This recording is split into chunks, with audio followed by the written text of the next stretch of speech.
Em destaque, oferecimento Hillside Park Residence. O melhor da vida ao seu lado.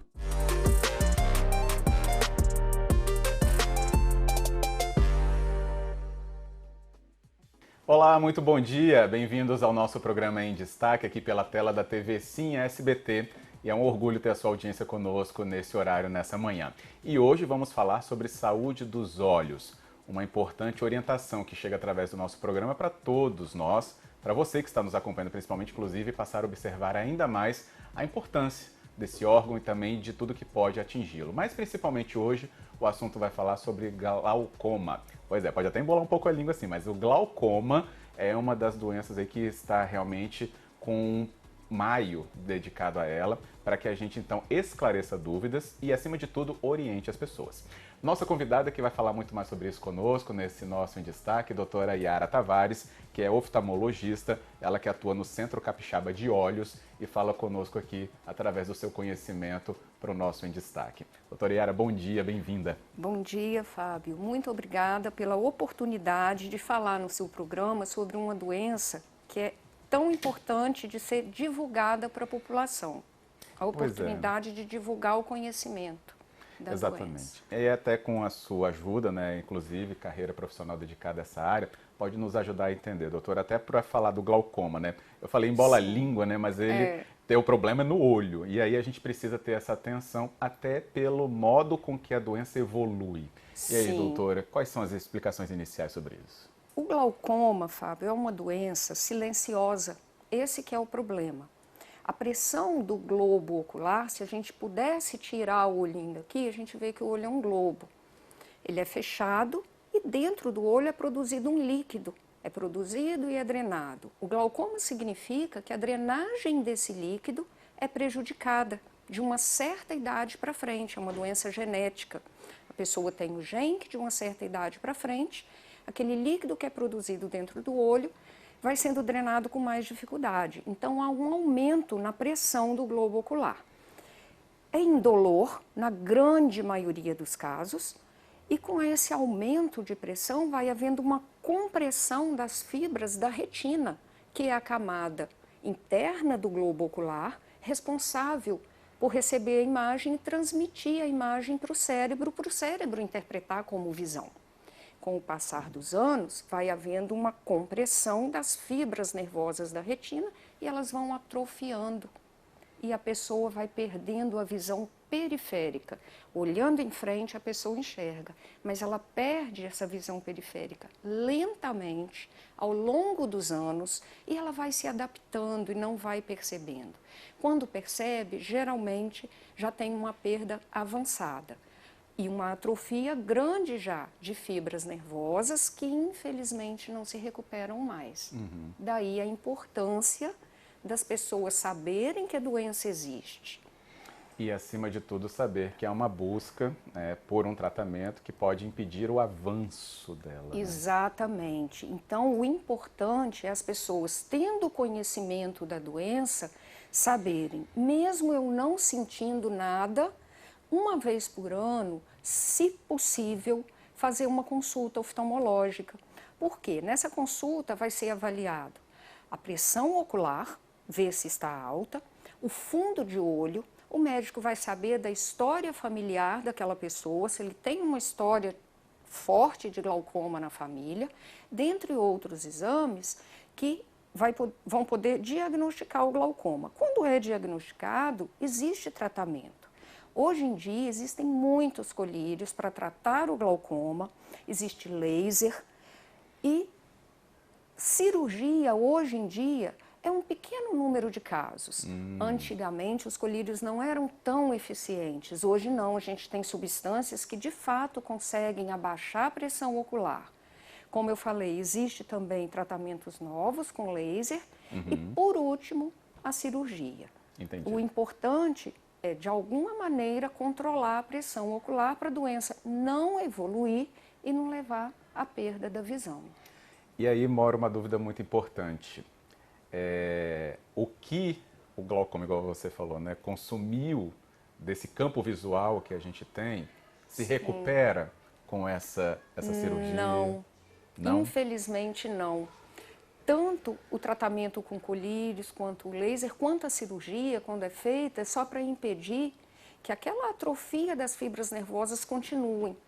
Mas o que foi danificado, infelizmente, a gente não tem como recuperar, porque é nervo. É igual quando uma pessoa tem um acidente vascular cerebral, um AVC, que a gente chama, muito sério, e não se recupera completamente, porque é neurológico e célula nervosa não se recupera, no glaucoma é a mesma coisa. O que leva à perda da visão é a atrofia das fibras nervosas que levam a imagem do olho para o cérebro. E, infelizmente, fibra nervosa a gente ainda não tem, no mundo inteiro, ainda não tem como recuperar. Entendido. Então, acho que mora aqui já nessa primeira parte do programa esse importante alerta. Uma doença silenciosa, sem manifestação de dor.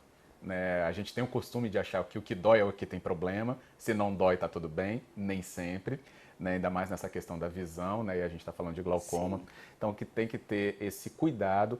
Você mesmo, inclusive, acho que, né, doutor, quando você falou das perdas mínimas que vão acontecendo, mas ao longo de anos isso acaba tendo um efeito muito grande, vai percebendo o seu campo de visão. Pode até fechar aqui, por favor, direção. Pensar assim, né, no que você faz com esse movimento dos olhos. É uma importante medida essa, inclusive, eu tentar olhar de lado assim para ter algum tipo de noção? É importante. Às vezes, o que o paciente tem dificuldade, o que a pessoa tem dificuldade de perceber por si só, é assim, o que ela precisa avaliar ela olha um ponto e vê até onde ela consegue perceber. Eu estou olhando para lá, mas eu estou percebendo você aqui. Então, estou daqui para cá, para baixo, para cima, eu percebo tudo. Então, se eu noto que tem alguma perda, sinal de alerta. Ótimo. E o alerta, então, para a procura ao profissional, né, o oftalmologista. E hoje a doutora Yara Tavares nos ajudando nesse entendimento. Doutora, tem questões que nos tornam mais vulneráveis ao glaucoma? Tem. Fator genético é o principal. Muitas vezes a gente pergunta para o paciente que a gente suspeita que ele tem glaucoma, dá, né, um diagnóstico, tem caso na sua família? E a pessoa fala assim, não tem ninguém na minha família. Nesse caso a gente não descarta de ser o fator genético, porque às vezes tem. Eu falo sempre assim, tem aquele avô que não ia ao médico, tinha aquela tia que também morreu muito cedo, então a gente não sabe se tem de fato na família.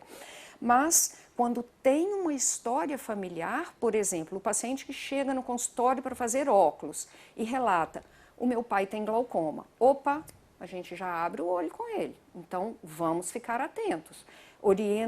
É importante a gente orientar, você precisa se consultar todo ano, tem que medir a pressão. Por quê? Porque a gente sabe que a principal causa é a genética.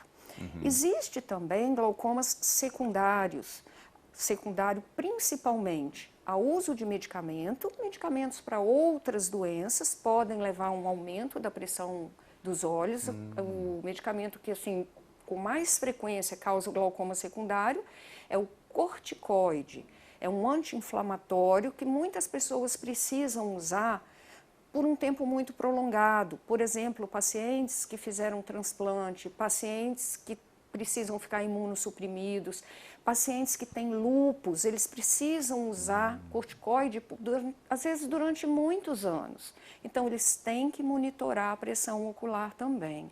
Ótimo. Vamos ficar atentos, então, com esses fatores. Por mais de uma vez você falou, e até esse né, a questão primordial da doença, a pressão nos olhos, né? A pressão dos olhos. Então, eu acho que as pessoas quando ouvem isso, doutora, vão achar assim, mas a pressão no olho é tipo um aperto que dá, né? E esse sinal, pelo visto, não existe assim, né? Não existe. A pressão, a pressão de dentro do globo ocular, ela vai subindo lentamente e os nervos da sensibilidade vão se adaptando, então não tem dor. Então, realmente, a pessoa que tem um glaucoma, ela não sente nada, a não ser quando é um tipo de glaucoma que não é o mais comum, que chama glaucoma agudo, que a pessoa tem o formato do olhinho de uma tal maneira que de um momento para o outro a pressão ocular dela sobe muito. Aí ela tem dor, violenta. mas é um glaucoma agudo. Ela vai procurar o médico no mesmo dia porque a dor é insuportável, ela vai tratar. Nossa. Agora, o número de casos mais comum da doença, o número de casos maior, é do glaucoma que chama glaucoma crônico simples. Esse a pessoa não sente nada realmente, ela não tem sensação de pressão. É uma pessoa ou outra que fala assim, eu sinto dolorido, mas é raro, geralmente não sente, nada. Questão de diabetes tem a ver em algum grau? Tem. Aí é uma outra coisa muito importante. Pacientes diabéticos, a gente sabe que por mais bem controlado que ele seja, quando ele tem de 8 anos de doença, de diabetes, para 10 em diante, a probabilidade dele ter alteração nos vasinhos sanguíneos da retina é muito grande. E muitas vezes surge a retinopatia diabética, que é vazamento de sangue na retina com comprometimento da visão, célula sanguínea dentro do olho, aquilo leva a uma cicatrização no gel que preenche o globo ocular, com aumento de pressão ocular. Nossa. Então, a retinopatia diabética, quando ela é avançada, ela também pode causar um aumento de pressão ocular, ou seja, um glaucoma, como eu tinha falado, secundário. Então, os pacientes diabéticos também precisam sempre serem orientados a uma vez por ano, fazer um fundo de olho, a gente chama de mapeamento de retina, o fundo de olho com a pupila dilatada para ver os vasinhos da retina. Porque na doença avançada, assim como os vasos dos rins, do cérebro sofrem, que o endocrinologista fica falando com o paciente, faz a dieta, usa a medicação, você vai ter um problema renal. No olho também, aqueles vasinhos sanguíneos do olho também sofrem da retina e compromete a visão. Muito bem, acho que a gente consegue num espaço como esse, também com a sua audiência, levar mais conhecimento, orientação, botar, né, aquele sublinhado, como se fala, ou aquele alerta mesmo para você, né, ficar atento com condições que talvez você já conheça, pré-existentes, né, genéticas ou, né, do seu acompanhamento de saúde, ou às vezes você não estava nem atento a isso e agora pode passar a observar muito melhor para continuar observando ainda, que a gente quer que a sua saúde ocular seja a melhor possível. E isso sempre vai ser um momento muito sensível, que aqui no nosso programa a gente já tratou de outros assuntos, mas esse, até pela ocasião do mês de maio, que está dedicado, né, a esse momento de esclarecimento, ajude a grande parte da população e a nossa audiência pode fazer esse trabalho também de educação dentro da sua própria família. Já vai ser um avanço muito grande quando esse assunto for divulgado, né, doutora? Sim, com certeza. E é importante também, Fábio, no caso do glaucoma, uma coisa que eu acabei não falando aqui, e que é muito importante ter a participação da família no tratamento, principalmente se é um paciente idoso. Os colírios para glaucoma, muitas vezes, são colírios muito caros. E o paciente começa a usar, depois ele pensa, eu não estou sentindo nada, eu acho que já está bom, eu não vou usar mais não. E para. E como eu falei, o fato dele não sentir nada não quer dizer que a doença não está evoluindo. Então é muito importante a participação da família, é muito importante o médico que atende ter a paciência de explicar, de falar da importância do uso daqueles colírios. Existem programas pelo Sistema Único de Saúde que fornecem colírio através de posto de saúde, colírio para glaucoma. Os pacientes podem pedir o laudo para o médico deles. Então, assim, é muito importante frisar, não desista do tratamento. Excelente alerta, excelente. Falo isso porque também tenho familiares, até falei aqui com a doutora antes, né, que tem glaucoma, tem, né, o diagnóstico, e por vezes essa questão do colírio e acesso foi um dificultador e fez o quê? Uma piora na Deixa situação. de usar, exatamente. Então, sempre ter também a família ajudando. é né? fundamental, é mesmo. É fundamental. A gente precisa só para o intervalo, porque o assunto aqui não para não, tá? A gente volta no Em Destaque ainda com outros conhecimentos que a doutora Yara Tavares fala conosco aqui nesse Em Destaque. Já já a gente volta.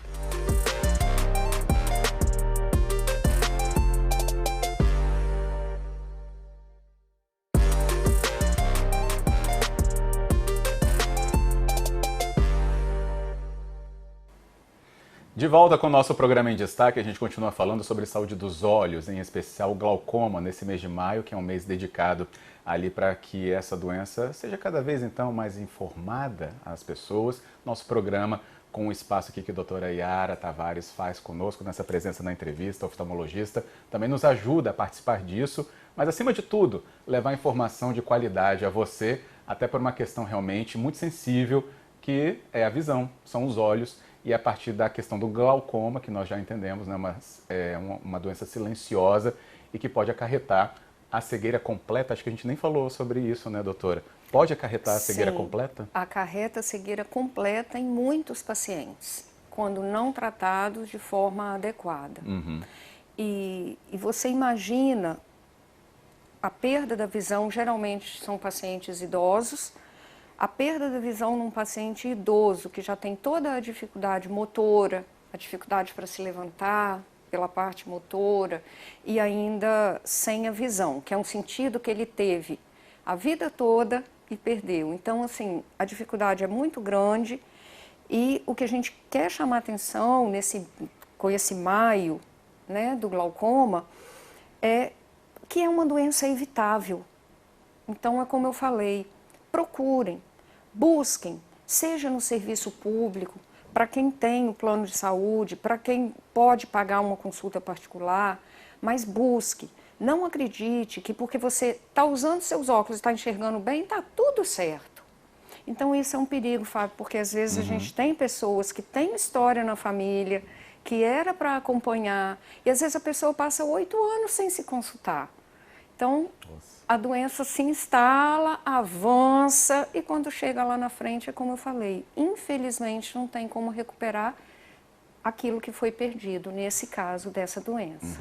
Por isso que a gente falou do controle que ela tem, mas não tem a recuperação, inclusive das áreas afetadas. Exatamente. Por vezes, nós vamos pensar, mas o assunto hoje é glaucoma, tem que procurar para saber de glaucoma. A gente tem que ter noção de que nosso olho ali também está refletindo tantas outras questões do nosso organismo e até do próprio uso.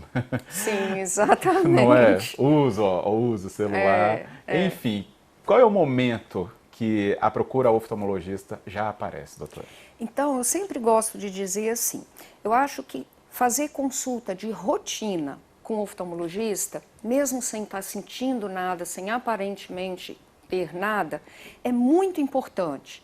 Na primeira infância, de quando o bebê nasce até por volta de 6 anos de idade, que é quando a criança está na fase que ela está aprendendo a enxergar e qualquer pequena alteração pode levar à perda da visão de um dos olhos, muitas vezes de 2, mas quando é nos 2 a família percebe que a criança tem dificuldade.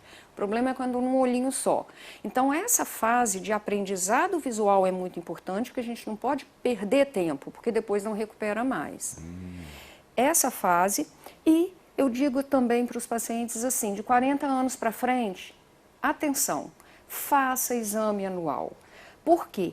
Se a gente parar para pensar, de 40 anos para frente, aumenta a incidência de hipertensão arterial, aumenta a incidência das doenças cardiovasculares, aumento do colesterol, aumenta a incidência da diabetes do tipo 2, quando tem característica familiar, o estilo de vida que a gente leva hoje. Então, esses períodos, a primeira infância, de 40 anos para frente, é muito importante. Não é que nesse meio não se deva consultar. Nós temos hoje adultos jovens poliqueixosos, com sintomas oculares, pelo estilo de vida que a gente tem. A gente usa muita tela. Hoje, quem não trabalha usando tela? São poucas pessoas, geralmente ambiente com ar-condicionado. Então, você está num ambiente mais seco, você está olhando a tela, quando a gente está fixando uma tela, o reflexo de piscar, que é o que faz lubrificar os olhos, diminui. Então, são adultos jovens que não têm doença no olho, mas têm queixas. Eles se queixam que no fim do dia estão de olho vermelho, o olho está ardendo. O paciente às vezes fala, eu estou cansado, chega no fim do dia eu tenho vontade de ficar de olho fechado. Por quê? É um olho seco, pela exposição ao ar-condicionado, pela exposição às telas, que a gente sabe que causa. Então, essa faixa ali do adolescente, o adulto jovem, é importante se consultar. Mas se é uma pessoa saudável, geralmente não vai encontrar nada de grave, doença, a não ser que a pessoa tenha alguma doença sistêmica que possa afetar os olhos. Mas, de qualquer forma, eu falo que nesse intermediário aí, que as pessoas, quando são saudáveis, se puder, faz uma consulta anual, se não, a cada 2 anos, pelo menos. Ótimo. Entendeu? Uma boa lembrança mesmo. É. Eu quero até que você fique atento com a doutora Yara Tavares por causa dessa primeira infância, doutora. Acho que é bom a gente frisar também, né? Porque tem uma questão que envolve muito essa primeira infância, que é um marco, né? Que é o início da vida escolar, ou, né, na creche, enfim. Mas esse momento em que a criança ela é mais estimulada a ler um quadro, né, a observar algo mais distante dela, que talvez em casa ou na rotina que estava na família, ela não estava, né, tão atenta, ou nem quem estava próximo ficava mais atento. Mas é ali que começa então até uma preocupação dos pais em ficar atentos com esse comportamento da criança nesse outro ambiente externo de casa na primeira infância. Exatamente, exatamente. Tem muitas crianças que às vezes têm um grau de óculos, tem alguma outra alteração que não abaixou muito a visão e que a família não percebe. Porque naquele ambiente de casa é um ambiente menor, a criança tem autonomia e não dá realmente para perceber. Quando a criança vai para a escola, a exigência visual aumenta, principalmente do primeiro ano do ensino fundamental em diante, quando a criança precisa copiar do quadro, ela precisa escrever, aprender a escrever, e aí muitas vezes ou a professora ou o professor, ou mesmo em casa, na hora de fazer o dever de casa, a família observa que tem alguma coisa que não está bem, que não está normal. E é sempre importante realçar a importância do exame da criança. Assim que ela nasce, quando ela nasce é feito o teste do reflexo vermelho, que a gente chama teste do olhinho, na maternidade. Quando dá normal, o pediatra pede para ir ao oftalmologista com 6 meses de idade ou 1 ano de idade. Quando esse teste do olhinho dá alterado, já pede para procurar o oftalmologista imediatamente. Mas a criança começa a aprender a enxergar quando ela nasce e termina esse aprendizado em torno de 6 anos de idade. Então, se nessa fase a criança tiver alguma alteração em um dos olhinhos, a família provavelmente não vai perceber. E aí ela vai achar que está tudo bem. Aí quando chega lá no primeiro ano que ela vai perceber, às vezes já não tem a mesma recuperação que teria tido se tivesse sido visto antes, porque a via visual era mais imatura, aprenderia melhor a enxergar.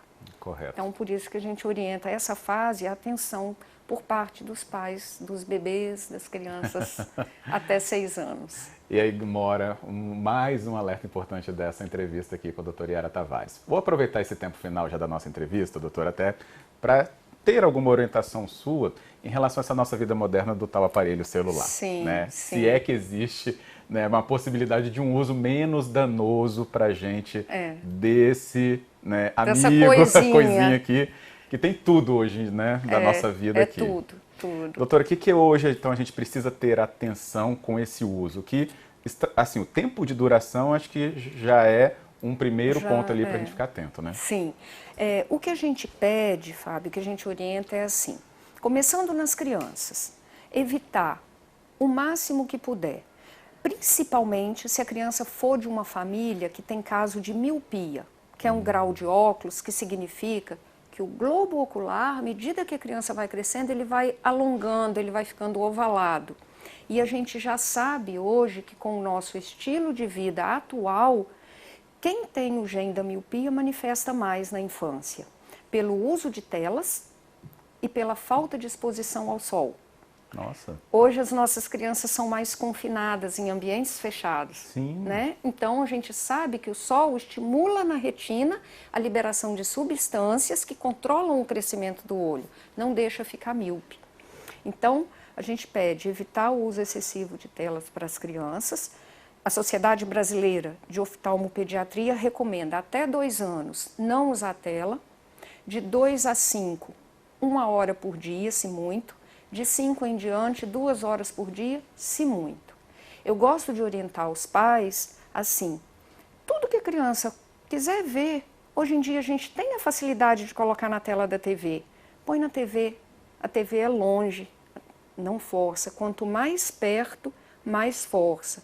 Para o adulto, a mesma coisa. Quanto mais você aproxima, mais cansativo fica. Então, tenta pelo menos manter uma distância de uns 35 centímetros. Do Isso braço, traz conforto. Uhum. Exatamente. E se conseguir trabalhar numa tela de computador, que é um pouquinho maior, isso também já traz um conforto para o olho. Porque realmente a gente usa hoje em dia muito, né? Muito. Às vezes, jovem que usa, adolescente que gosta muito de celular, chega no consultório e fala assim, a mãe fala, nossa, usa muito. Aí, às vezes, o adolescente responde assim, não uso não, tia. Aí eu falo assim, vamos ver. Você veio para cá para consulta de ônibus, de carro? De carro. Eu falei, você veio olhando pela janela ou você veio assim? Você chegou na minha recepção, você estava olhando as coisas ou estava assim? E a gente também, a gente usa muito. A gente usa demais. Agora, na sua resposta me fez lembrar que quando eu era pequeno, minha mãe falava para não assistir tanta televisão. Não assistir tanta televisão. E hoje a gente sabe... A gente faz o quê? Televisão, pelo menos, é menos pior do que menos pior do que isso, aqui. Exatamente. Muito bom. Exatamente. Doutora, se a gente também, então... sim, antes disso, né? Porque talvez vai impactar muitos pais. Você falou do até 2 anos não usar a tela, né? Mas o que eu vejo no shopping, ou nos shoppings, criança que fica assim no carrinho, né? Botaram Exatamente. Assim. A gente pede o recomendado a evitar. Até para o desenvolvimento geral da criança, né? Se os pais conversarem com o pediatra vai orientar. O desenvolvimento neurológico muda. O desenvolvimento cognitivo, social muda. Além dos olhinhos, tem um âmbito muito maior nisso aí. Então, assim, cuidar de bebê, de criança pequena que ainda não brinca sozinha, dá trabalho, mas vale a pena. Exato. Vale a pena. E você, já adulto, 40 a mais, principalmente como eu, dá uma atenção no oftalmologista, inclusive para poder não ter riscos com a sua saúde ocular, que mantenha essa questão mais saudável possível, mesmo com tanto uso que a gente tem. Claro, orientações como a que a gente teve hoje não faltam com a doutora Yara Tavares, mas é bom que cada um, né, que tenha a possibilidade, que busque, tanto no serviço público, insista, no serviço particular, na sua escolha. Fica então a dica de que preocupe-se com os seus olhos, preocupe-se com a sua visão. Não é isso, doutora? Sim, é fundamental. É um sentido que tem muitas doenças evitáveis e é um sentido importante para a gente dar bobeira e perder. Né? Não podemos. Exatamente. Não podemos, temos que levar a sério. Que bom. Por isso que eu tenho imensa gratidão da sua presença aqui. Muito obrigado pela presença. Eu te agradeço pela oportunidade e parabéns pelo seu programa. Obrigado. Mas acima de tudo é quando o seu conhecimento chega a tantas pessoas também por aqui. Obrigado e parabéns. Muito obrigada. E agradecemos então a você que nos acompanhou aqui nessa manhã, saindo muito mais informado, talvez mais preocupado em, claro, ter essa atenção com a sua saúde ocular, mas é para o bem, sim. A gente te convida a voltar no nosso próximo Em Destaque também. A gente te espera por aqui. Até lá. Em Destaque, oferecimento Hillside Park Residence. O melhor da vida ao seu lado.